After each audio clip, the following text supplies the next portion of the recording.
Well, hello, my friends. We're happy to be here once again, Beth and I. And today we're going to talk about investing in your art career. So how are you, Beth? How you doing? I'm doing great, Sergio. I'm so glad to see you.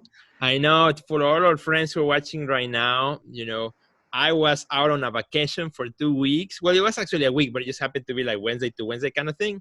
So we Mhm. were gone from our typical Wednesday show because of my fault, because I've been going out. But it was so much needed. I feel so refreshed and happy to connect with you, Beth, again, and have a good conversation about investing. And actually, going on vacation is a way to invest in yourself, isn't it? It is. It Yeah. is. I'm glad you did. When I heard you were on vacation, I was like, all right, I'm going to be stalking your Instagram so I can see what you're doing. Yeah, so we the family and I went to the island of Puerto Rico and we had a great time. And now we're back and working.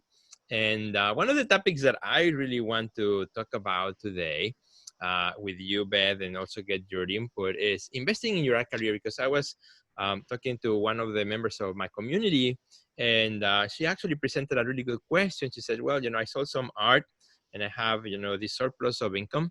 How can I invest it back in my career, right? The idea of that, 1,000 can become 2,000, 5,000 can become 10,000. How do we multiply our business? And I thought that was a wonderful question. And I said, Beth, let's talk a little bit about that. Because a lot of times, when we think about, oh, I got a little extra money, how can I spend it? The difference between Yeah. spending it and investing it.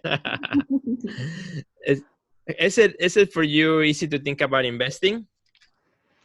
It is because I'm always thinking about the next step. What can I Mhm. do next? And I just like to make art and live this life where I'm creating more work and I'm doing new exciting things. And so I invest in myself usually Mhm, mhm. with whether that's materials or coaching or I know we're going to get into all this today, but Yeah. I'm a huge fan of investing in your business so that you continue to grow and keep reaching those next steps.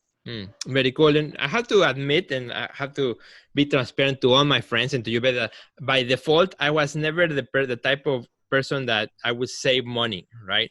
Mm, I was something that I had to learn. And when I started my business and my artistic practice and so on, I had to learn to do that, to change that shift in my mind.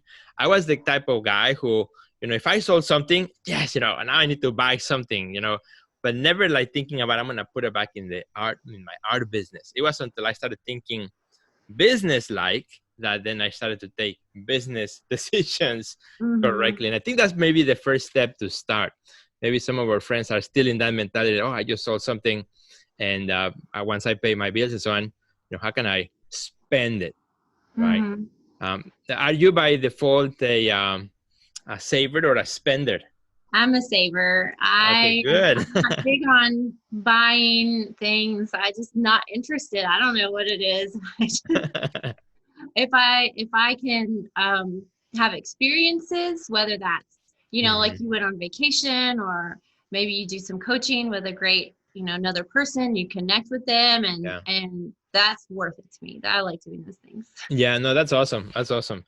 And I had to become, a saver, by choice, not by default. But that's a choice that we can all make, which is a good thing.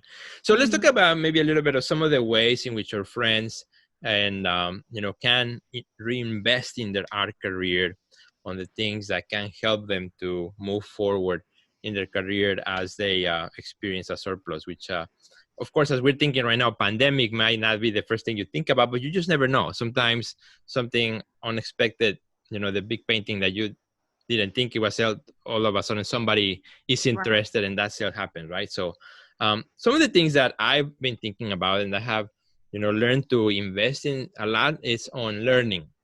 And you Mhm. mentioned that a little bit on the idea of coaching or learning something. And I remember, for example, when I wanted to start a podcast, I did not know how. So I went to look, who was teaching how to do podcasts, a person that I admired. And I didn't ask for a freebie. I just went and bought the course and took the course and I invested on something I wanted to learn. Mhm. Yeah. That's I've done the exact same thing when it came to speaking. I joined a Mm-hmm. speaker program and I invested in that. and I've invested in marketing coaches and Mm-hmm. other sales coaches. And, I've worked with other artists who wanted to simplify their systems. So if they didn't want to print prints themselves, ship and mail, there are platforms online that you can spend some money on, invest in your business so you're automating and simplifying your system. So Right.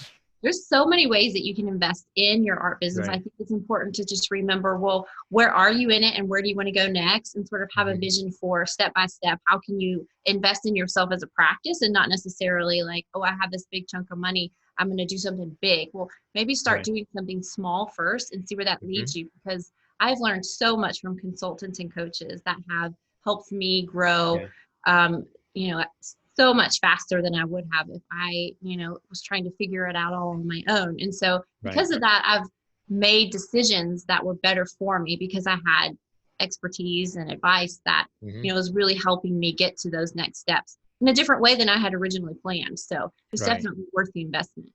And that is great because also then once we learn those things, then we can be better in our communities. Your community and my community. When we invest in ourselves, I think the whole community benefits, right? I So think so.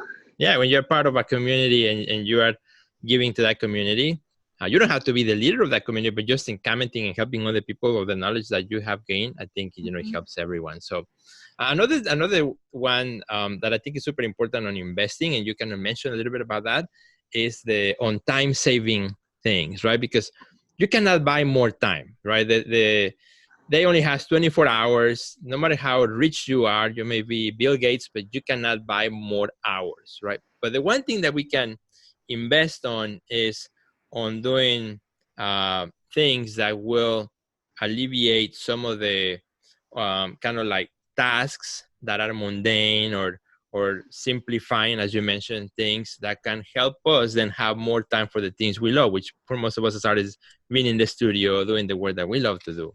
There Mm, are so many platforms that I have found, over the last few years that have helped me online to, save time.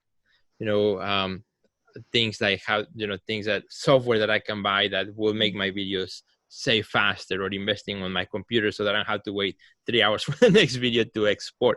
All that time that we waste on things, it yeah. accumulates to hours and hours and hours in a year. That's so important, like investing in the programs online, like buying the extra storage, getting the Mm-hmm. new iPhone, buying the new computer. It's so important to keep all of those things up to date because, like you said, waiting for things to download or upload, or even just moving things off of your hard drive onto an external hard drive because you ran out of space. It's just Right. sucks all of your time. And I was thinking when you were saying that you could invest in an assistant to do those things for you. Yeah, that's true. That's true.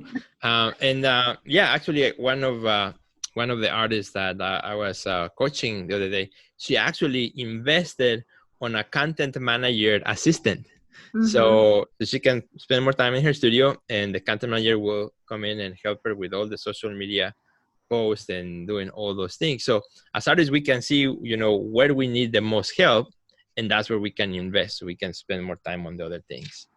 That's right. And when you recognize the things that you do really well and the things that you maybe don't do really well or that you don't enjoy doing, and then you can Exactly. delegate those and get those off of your plate, it's just going to make you happier overall. Right. And it doesn't slow you down in your business. It's only going to increase your ability to do more of what you love. So Right. in the transition though, it can take a little bit of time if you're having to learn something new or having to train somebody, but overall it would be a great decision to be able to have that extra time to do Hmm. more of the art that you love. Absolutely. So as we wrap up today's program, maybe our friends can also share in the comments, what are the things that you are investing on or you would like to invest on, particularly now that we are on pandemic mode and we have a little bit more time. Also, we're not going to the movies, we're not going to, all these things that we used to do, at least Mhm. for the time being. So there's a little bit more time that we can, dedicate to our learning and investing on the things that we want to do. So Beth, can you share with our friends where can we find you on social media if those want to connect with you? You can find me on Facebook and Instagram at Beth English. I'm there every day. So I would love Excellent. to connect with you guys. What Excellent. about you? And you can find me also on Instagram at Sergio Gomez Art, my website, sergiogomezonline.com. Hope to see you in the next week, in the next episode as well. It's going to be super good. I already know. Goodbye, friends. Have a great day. Bye, Bye. Ben. Take care.